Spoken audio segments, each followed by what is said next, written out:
Hoy quiero hablaros de un tema que me parece muy interesante, del cual hemos hablado en una ocasión hace tiempo ya, pero que creo que es relevante para los días de hoy, sobre todo en cuanto a lo que hemos estado hablando sobre el amor al prójimo y todo esto. Pero creo que es muy importante, así que quiero otra vez hablar de este tema.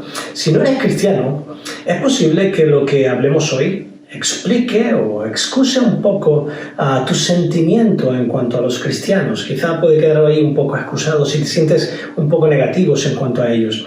Ahora, si tú creciste en una iglesia, como yo crecí en una iglesia cristiana, seguro que descubriste lo siguiente, que hacerse cristiano es realmente muy fácil.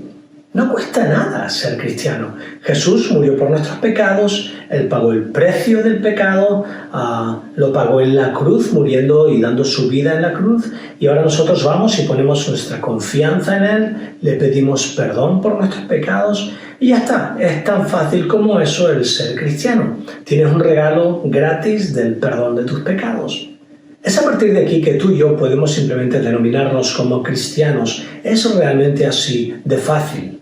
Pero después abres las páginas de los evangelios y lees las cartas que Pablo escribió y te das cuenta de que a medida que lees, te das cuenta de que nadie estaba convirtiéndose en cristiano en el Nuevo Testamento. De hecho, los cristianos del primer siglo no se llamaban a sí mismos cristianos. Esto era algo que los demás, los no cristianos, le llamaban a ellos para denominarlos y encasillarlos en una categoría de personas.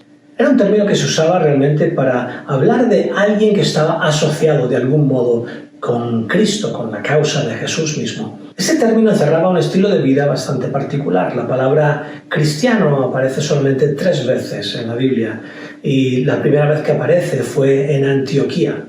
Lo interesante es que cuando Lucas es el que nos cuenta esta parte de la historia, cuando él nos dice que se le llamó a los cristianos por primera vez en Antioquía, él nos da a entender lo que realmente cristiano significa. Lucas nos dice en su libro de Hechos, capítulo 11, verso 26, fue en Antioquía donde a los discípulos se les llamó cristianos por primera vez. Fueron llamados cristianos, pero eran discípulos. La pregunta a resolver es, ¿quiénes eran estos discípulos? En realidad no se refiere a los 12 apóstoles que seguían a Jesús, sino que habla de un grupo mayor. Está hablando del Nuevo Testamento. Este término se usa para todos aquellos que eran seguidores de Jesús. Así que los ciudadanos de Antioquía, no sabiendo cómo llamar a este grupo de hombres que seguían a Jesús, no podían llamarlos simplemente discípulos, porque la palabra discípulo era una palabra común para cualquier tipo de filosofía. Si habían varios filósofos y cada uno tenía sus seguidores o discípulos. Así que discípulos no describía a aquellos que seguían a Jesús. Así que para ellos diferenciarle a los discípulos de Jesús, le llamaron cristianos. Ahora, esto hoy es un reto para nosotros. Puede que tú también tengas este título de cristiano y lo lleves con orgullo, pero hoy en día son muchos los que llevan el título de cristiano. Incluso hay iglesias que se han desviado de las enseñanzas de Jesús, que siguen aún hoy llamándose cristianos.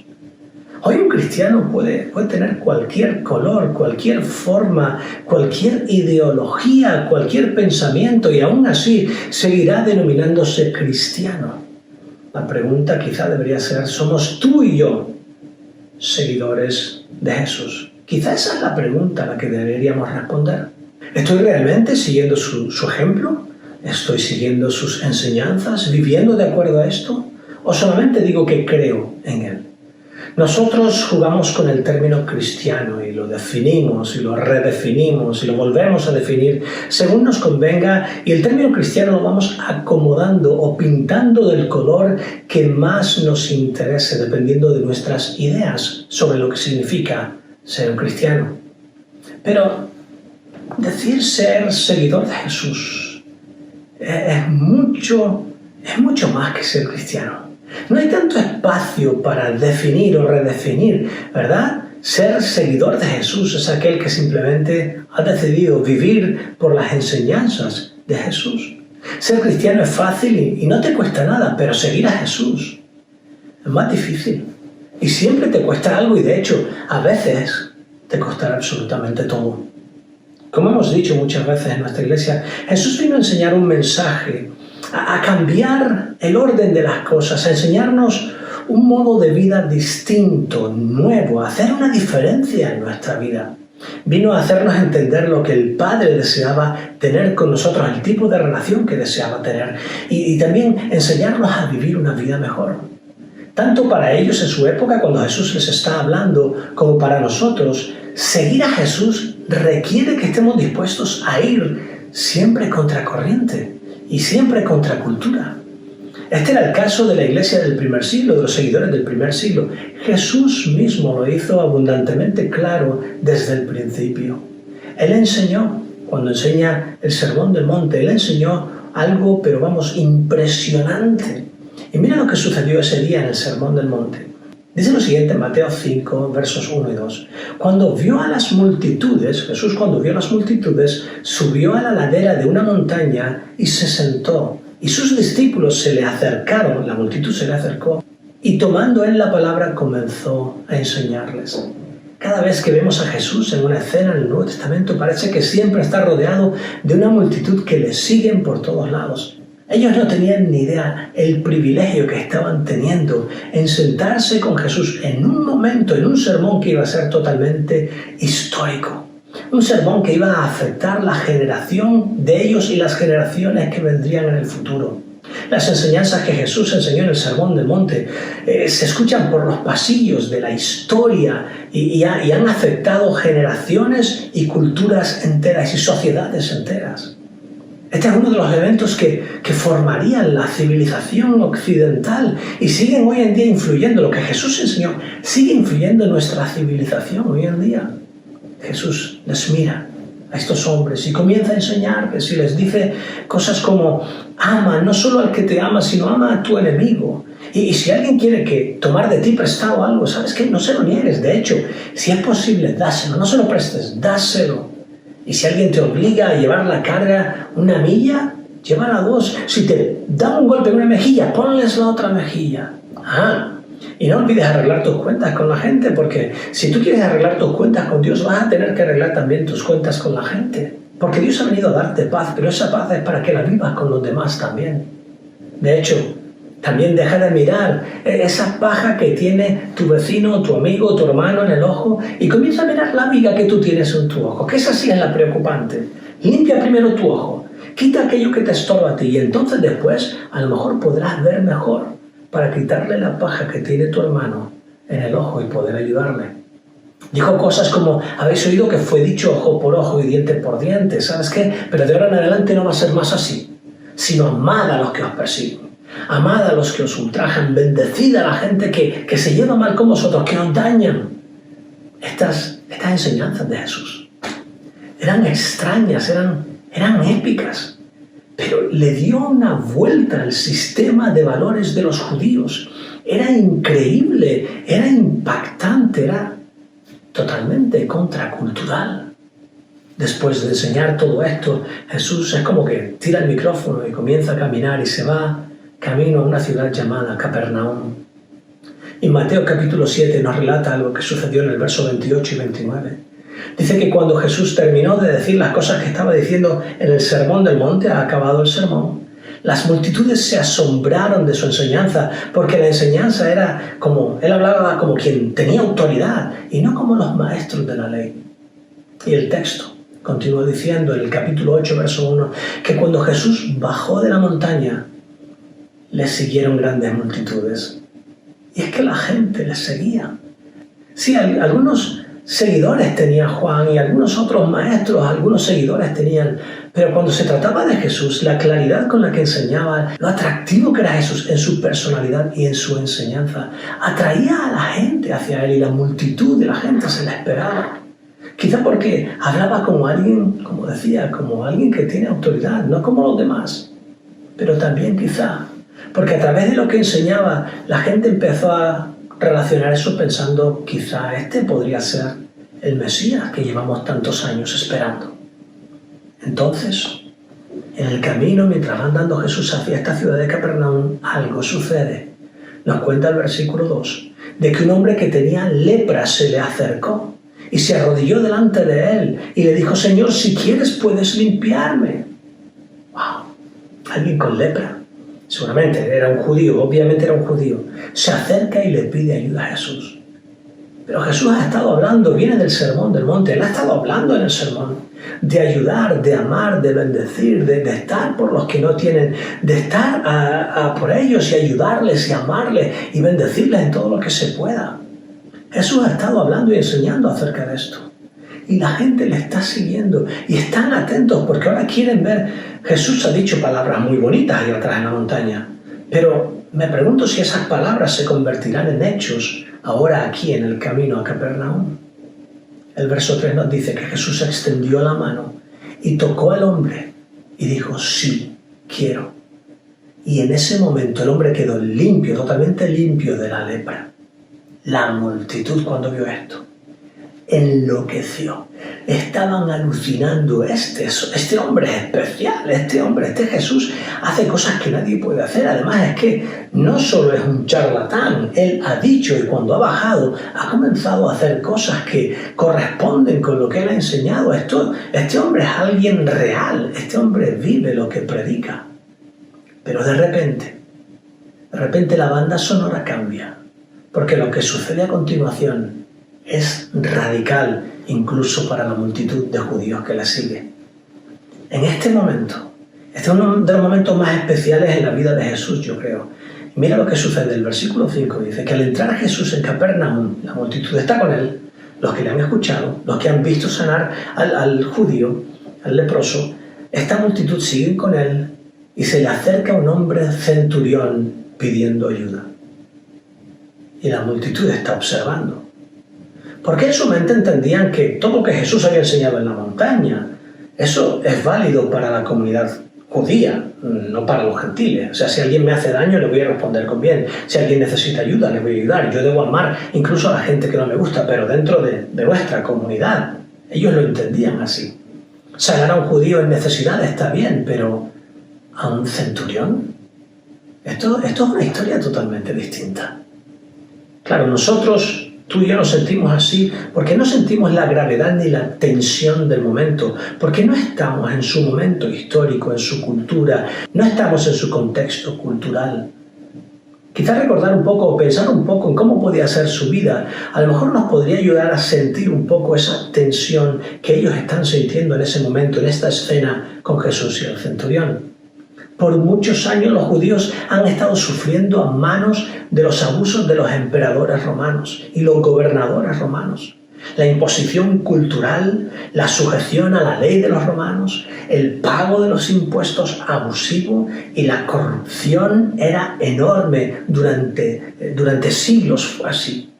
Los mismos soldados romanos abusaban de su condición de ciudadanos y soldados romanos para aprovecharse de los judíos. Ellos podían entrar en la ciudad y llevar maletas y decirle a cualquier judío que estuviera trabajando: coge mi maleta y llévala una milla, y tenían que dejar lo que estaban haciendo para cargar esa maleta durante una milla. Abusaban de los judíos. Además de esto, en 2 ocasiones los romanos habían entrado en la parte más sagrada del templo judío y habían deshonrado lo que era la religión judía y al Dios judío. Todo esto, a lo largo del tiempo, había creado una gran tensión que había ido escalando y escalando a lo largo del tiempo. Los judíos, ellos esperaban a este Mesías que les librara de la tiranía de los romanos. Por eso ellos pensaban que lo que Jesús había enseñado en el Sermón del Monte, me supongo que quedaba dentro del contexto de la comunidad judía. Pero debemos amar y bendecir también al romano, abusador y explotador, al que nos ha esclavizado. Para colmo, este no era un soldado común. Esta persona que había venido a Jesús pidiendo ayuda era un centurión pidiendo ayuda a un judío. Los centuriones eran conocidos por ser duros con sus propios soldados, ejercer disciplina estricta sobre sus propios soldados. representaban estos hombres todo lo que los judíos odiaban de Roma. Y está toda la tensión que la multitud que está con Jesús está sintiendo en este momento, en esta escena. Pero el centurión la sentía también, porque él era parte de ese mismo contexto histórico, desde el otro lado. Este soldado romano, este centurión romano tiene sus manos manchadas de sangre judía y ahora viene y está pidiendo ayuda. ¿Has estado ahí alguna vez? ¿Te has sentido así alguna vez? ¿Que quieres mi recomendación? Después de cómo te has portado conmigo, ¿quieres que yo te recomiende? ¿Tú te has vuelto loco? ¿Que quieres pasar la Navidad en mi casa? Después de la forma en que te portaste la última vez en mi casa, ¿quieres pasar la Navidad con nosotros? ¿Que necesitas que te preste dinero? Pero si no me has devuelto el dinero que te presté la última vez, ¿cómo es posible que me estés pidiendo otra vez dinero? ¿En serio? ¿En serio me estás pidiendo una segunda oportunidad? Pero si vas por la cuarta, chico, vas por la cuarta. Hemos hablado de esto ya varias veces. Seguramente en alguna ocasión has estado ahí. Alguien que viene a pedirte una ayuda y dices, tío, ya estamos por fuera de estos límites, por fuera del juego. Y esto es curioso. Esto es curioso de nosotros. ¿No es cierto que si te pido ayuda para un desconocido, que nunca ha hecho nada por ti, aunque no te ha hecho ningún mal a ti, seguro que no te importa ayudarle? Pero, escucha bien, hacer algo por alguien que me ha hecho daño o hacer algo por alguien que ha hecho daño a algún familiar mío y pedirme que le ayude, es otra historia totalmente distinta. Lo que me estás pidiendo es demasiado. Por eso digo que llamarte cristiano, es fácil. Es gratis, no cuesta nada. Sin embargo, seguir a Jesús, amigo, estar dispuesto a moverte más allá de ti mismo y de lo que se espera de ti. Es otra historia, es difícil. Y Jesús lo había enseñado desde hacía tiempo. En Mateo 6:33 él había dicho lo siguiente en el Sermón del Monte. ¿Qué mérito tenéis al hacer bien a las personas que hacen el bien? ¿Qué mérito tiene que tú le hagas bien a alguien que te ha hecho el bien a ti? Aún los pecadores actúan así.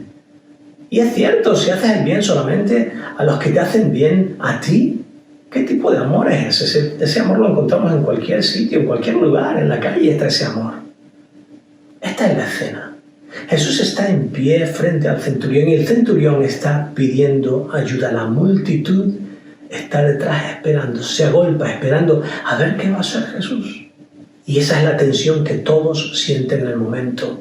La gente se pregunta, ¿qué hará Jesús?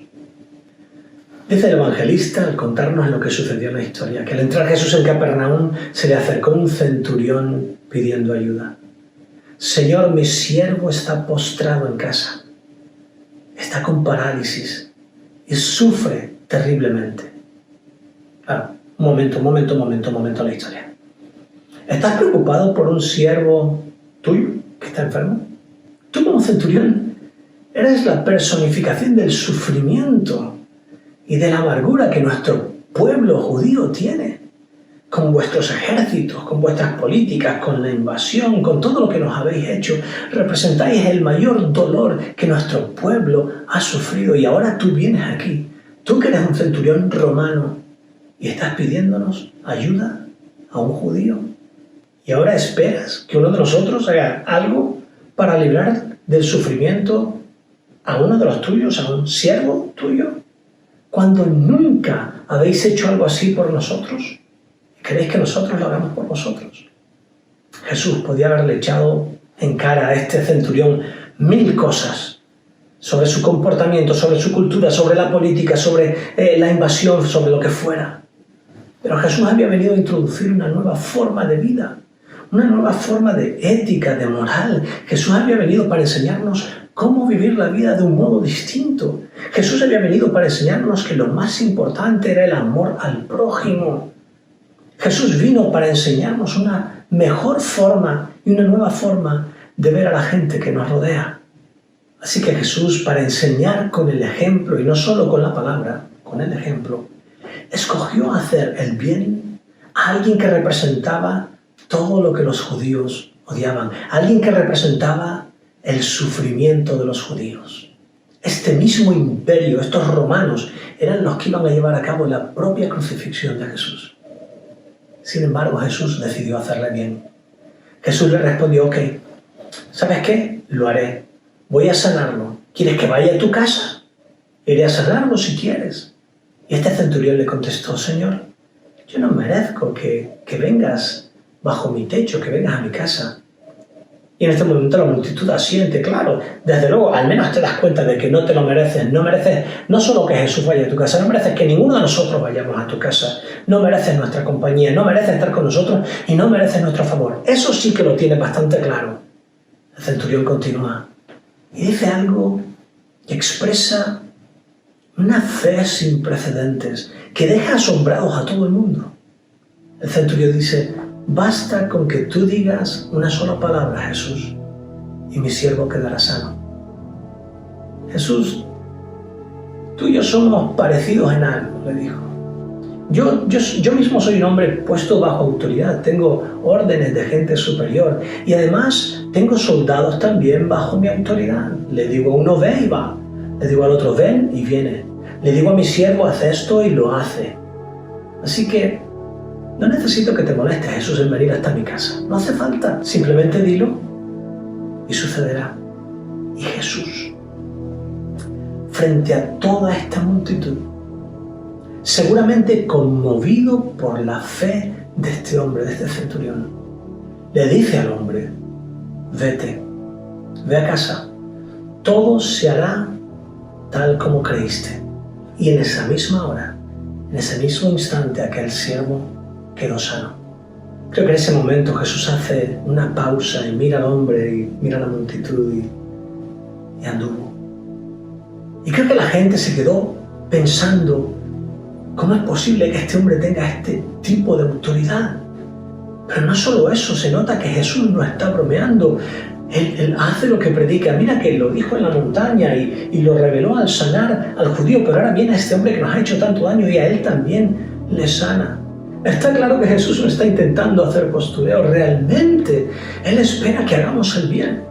Realmente espera que bendigamos nosotros también a aquellos que nos han hecho el mal, que nos han dañado, que han dañado a nuestras familias, a nuestra nación, que nos dañan personalmente.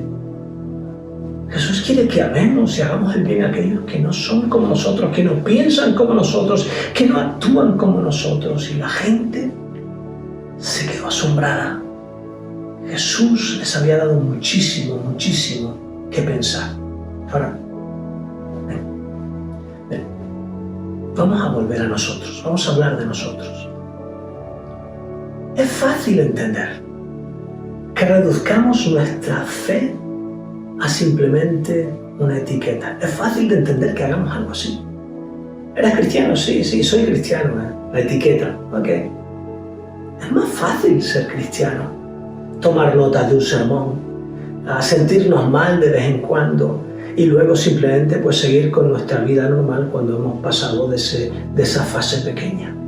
Porque es más fácil ser cristiano que ser un seguidor de Jesús.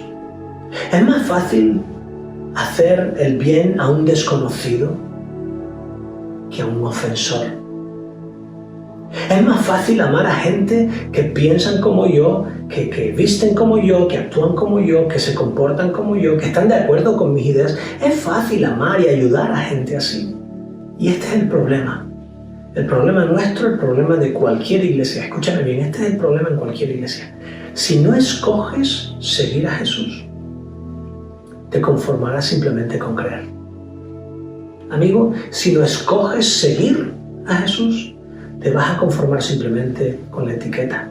Sí, creerás en las cosas correctas, de que todos somos criaturas de Dios, de que Dios nos ama, que si le pedimos perdón nos perdona, creeremos en la Trinidad, en un montón de cosas que creen todos cristianos, que en la dignidad del hombre, creeremos en todo esto. Pero si no decides seguir a Jesús, ahí acaba tu experiencia. Si no decidimos seguirle, entonces no actuaremos en lo que creemos. No actuaremos en aquellas cosas que decimos creer. Y cuando nos cueste algo, cuando haya que pagar un precio, nos piraremos.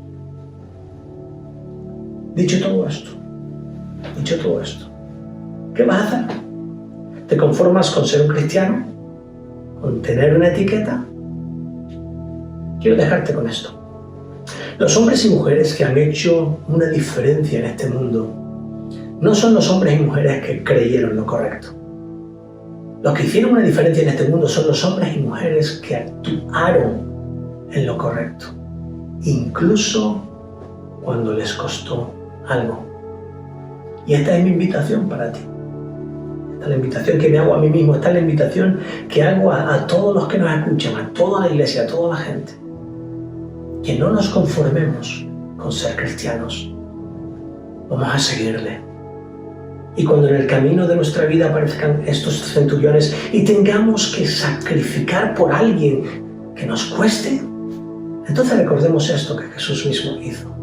Romanos 5:8 dice que Dios demostró su amor para con nosotros en esto, en que cuando aún éramos, permítanme decir esto, centuriones, Cristo murió por nosotros.